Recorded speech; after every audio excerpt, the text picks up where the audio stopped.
अभी तक आपने सुना कि आकृति भी अहान के ही ऑफिस में काम करने आ जाती है और अहान और आकृति काफी अच्छे दोस्त बन जाते हैं। और अब आगे। पर एक दिन किस्मत अहान पर मेहरबान हो गई। अहान की शिफ्ट 1 घंटा बढ़ा दी गई थी। इसलिए वह ऑफिस से लेट बाहर निकला और नीचे देखा तो आकृति रोज की तरह ऑफिस से समय पर निकल चुकी थी। पर वह अभी भी ऑफिस के सामने वाले बस स्टॉप पर ही खड़ी थी। वहां पर न बस आई थी न उसकी कोई दोस्त उसे लेने आई। अहान ने फटाफट बाइक निकली और उसके पास जाकर खड़ा हुआ और बोला, अब तो चलो। फिर आकृति भी मुस्कुराते हुए बाइक पीछे आकर बैठ गई और जब उसने ने अहान के दाहिने कंधे पर हाथ रखा तब अहान को ऐसा लगा कि उसे सारा जहां मिल गया हो। अहान ने तुरंत उसे प्रोपोज करने की ठान ली और वहीं पर बाइक रोकी जहां उसने पहली बार आकृति को देखा था। आकृति बाइक को बीच में रुकाने पर भी कुछ नहीं बोली थी। वह भी उसके साथ उस चाय की दुकान में जाकर बैठ गई। तभी अहान ने आकृति का हाथ अपने हाथ में लिया और एक घुटने पर बैठकर कहा, आई लव यू आकृति, मैं तुमसे बहुत प्यार करता हूं। आकृति भी अहान को मन ही मन चाहती थी, इसलिए वह भी आई लव यू टू कहकर उसके सीने से लिपट गई। उस दिन के बाद अहान आकृति को रोज उसकी सोसाइटी के नजदीक ड्रॉप करता था और वह दोनों हर छुट्टी के दिन घर पर कुछ न कुछ नया बहाना बनाकर घूमने जाते थे। इसी तरह दोनों का प्यार परवान चढ़ने लगा। दोनों घंटों तालाब के किनारे बैठकर एक दूसरे से बातें किया करते थे। पर एक दिन उनके प्यार को जैसे किसी की काली नजर लग गई।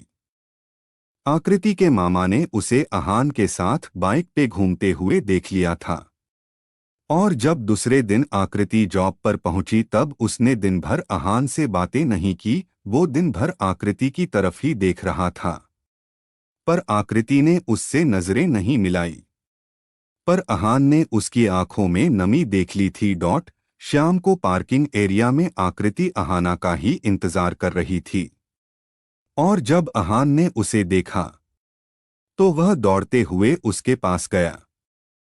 उस वक्त आकृति बोली, अहान, हमारा प्यार अब इससे आगे कभी नहीं जा सकता। तुम्हें मुझे हमेशा के लिए भूलना होगा।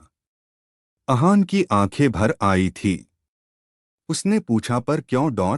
तभी उसे पीछे से एक भारी आवाज सुनाई दी, मैं बताता हूं क्यों। वहां आकृति के मामाजी आए थे।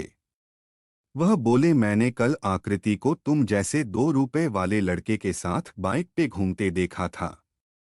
क्या औकात क्या है तुम्हारी?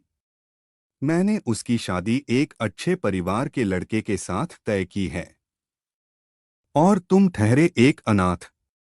क्या मिलेगा उसे तुम्हारे साथ रहकर? जवाब में अहान सिर्फ इतना बोला, मैं आकृति से सच्चा प्यार करता हूं और वह भी मुझे उतना ही चाहती है।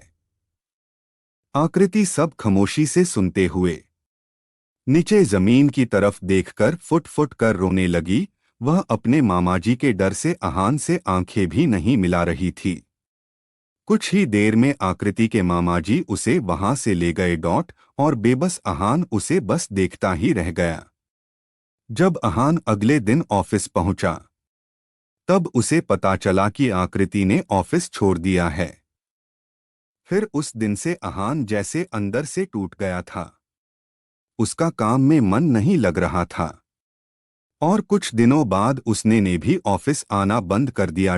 अहान अब अपने आप में खोया खोया रहने लगा था। वह जिन दोस्तों से रोज मिलता था उनके पास से गुजरता पर बातें नहीं करता था। सभी दोस्तों में उसका एक सबसे अच्छा दोस्त था, राघव, जिसे हमेशा अहान की चिंता लगी रहती थी।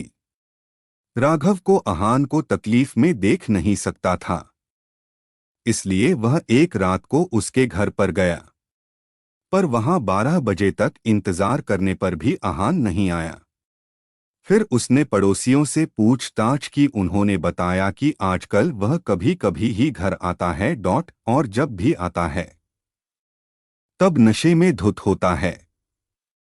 राघव को इस सब की जड़ तक पहुंचना था इसलिए दूसरे दिन सुबह सुबह उसने अहान के ऑफिस जाकर उसके एक दोस्त से सारी बातें पता कर ली और किसी तरह आकृति का भी मोबाइल नंबर और घर का पता भी ले लिया। तभी इन सब के बीच में एक अनहोनी हो गई। उसे अहान के पड़ोसियों ने फोन करके बताया अहान ने जहर खाकर आत्महत्या करने की कोशिश की है पर हमने उसे हॉस्पिटल में एडमिट कर दिया है। यह सब सुनकर राघव हॉस्पिटल जाने के बजाय अपनी गर्लफ्रेंड को लेकर आकृति के घर गया। किस्मत से उसके घर पर कोई नहीं था, इसलिए आकृति को अहान के बारे सब कुछ बांटने में मुश्किल नहीं हुई। जब आकृति को अहान के आत्महत्या के बारे में पता चला तो वह तुरंत उन दोनों के साथ हॉस्पिटल में पहुंची। आकृति ने अपने मामा को एक सहेली के एक्सीडेंट के बारे में बहाना बना के यकीन दिलाया और रात होने तक हॉस्पिटल में ही रुकी रही।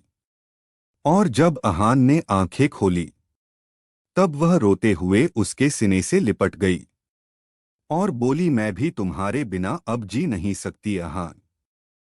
फिर कुछ ही दिनों में दोस्तों की मदद से दोनों ने शादी कर ली और उसके बाद वह दोनों उस शहर में कभी नहीं दिखे उन्होंने अपनी जिंदगी के लिए नया ठिकाना ढूंढ लिया और एक दूसरे में हमेशा के लिए खो गए। इस तरह ये कहानी यही समाप्त हुई। आपको ये कहानी कैसी लगी कमेंट बॉक्स में ज़रूर बताएं और प्लीज़ मेरे चैनल को लाइक, शेयर और सब्सक्राइब करें। धन्यवाद।